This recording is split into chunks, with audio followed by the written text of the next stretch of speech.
My name is Beatrice, and I thought I was stepping into a dream life when I married Daniel, a wealthy Igbo man with charm and influence. But that dream quickly became a nightmare. Daniel's temper was something I couldn't have prepared for. Every day felt like a battle for survival, and I found myself sinking into despair. In my darkest moments, the only light came from Emma, my stepson. Unlike his father, Emma was kind and attentive, offering me a listening ear when I felt voiceless.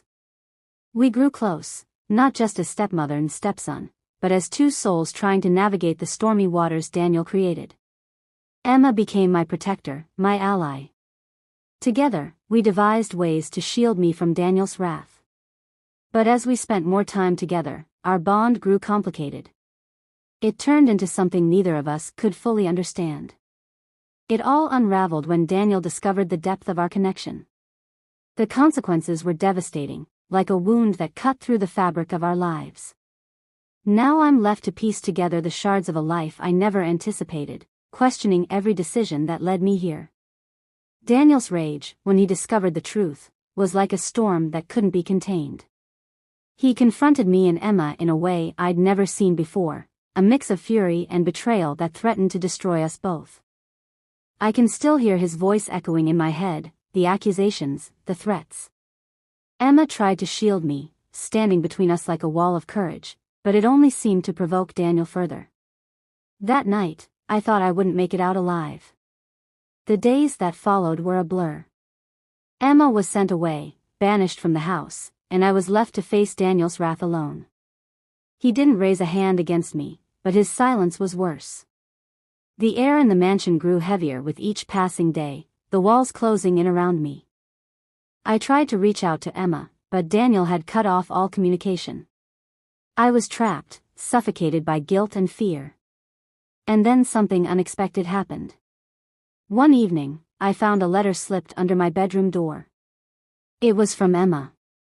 Somehow, he had found a way to contact me. In the letter, he promised to come back for me, to find a way to help me escape this life.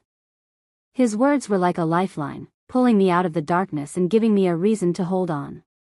But as I read his words, I couldn't shake the feeling that things were about to get worse. Daniel was a man who wouldn't let go easily, and I knew he was watching my every move. I had to make a choice, stay and endure, or risk everything to reclaim my freedom. Days turned into weeks, and the walls of Daniel's mansion felt like a prison. I clung to Emma's letter like it was my only connection to hope. His promise to come back for me was the light in an otherwise suffocating darkness. But I knew that waiting for a rescue might be too dangerous. Daniel wasn't a man to underestimate, and his unpredictability made every moment in the house feel like walking on broken glass.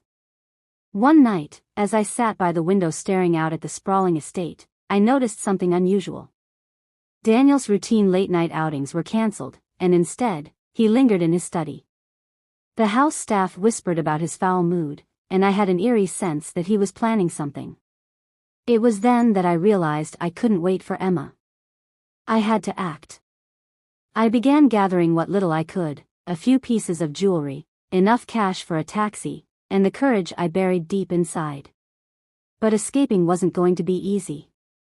Daniel had eyes everywhere, and every door and gate in the house was heavily monitored. I needed help. One of the housemaids, Ebony, had always been kind to me. Her sympathetic eyes said more than words ever could. Late that night, I risked confiding in her. Her reaction was immediate, a mixture of fear and determination. "Madam, I will help you," she whispered. "But you must promise me you won't come back.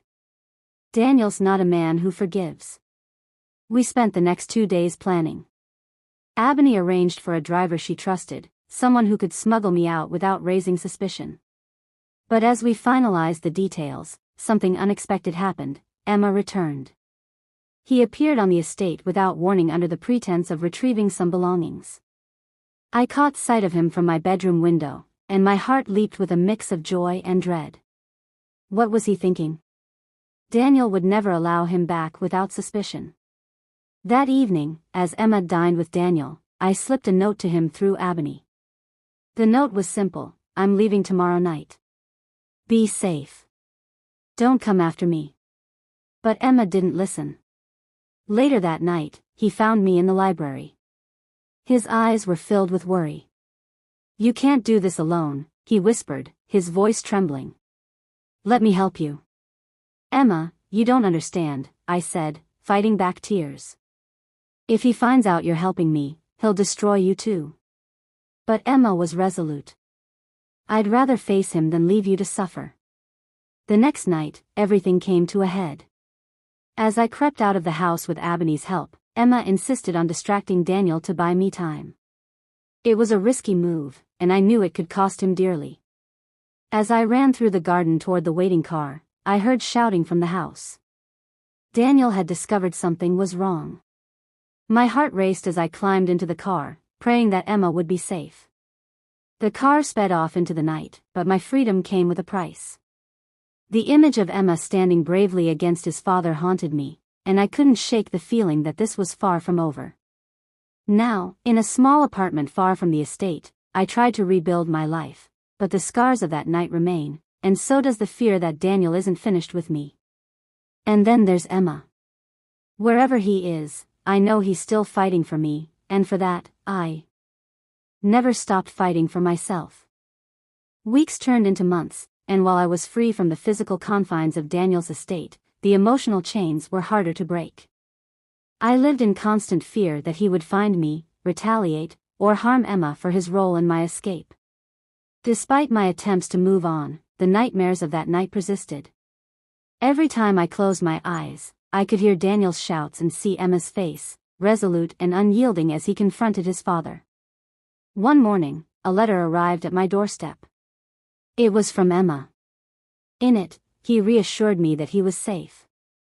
He had managed to stand his ground, telling Daniel that my escape was entirely my decision and he had no role in it.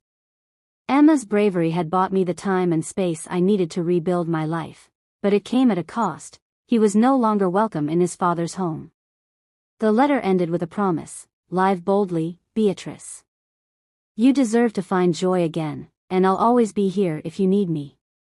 Reading those words, I felt a weight lift from my shoulders. Emma's resilience inspired me to keep moving forward. I found a job, enrolled in therapy, and started volunteering at a local women's shelter. Helping others gave me a sense of purpose and reminded me that I wasn't alone in my struggles. Daniel never came after me. Perhaps my escape wounded his pride enough that he chose to forget I existed, or perhaps he realized that his power over me had ended the moment I walked out of his house. Today, I share my story not as a victim but as a survivor. I've learned that strength comes in many forms. Sometimes it's in standing up to your abuser, and sometimes it's in finding the courage to leave.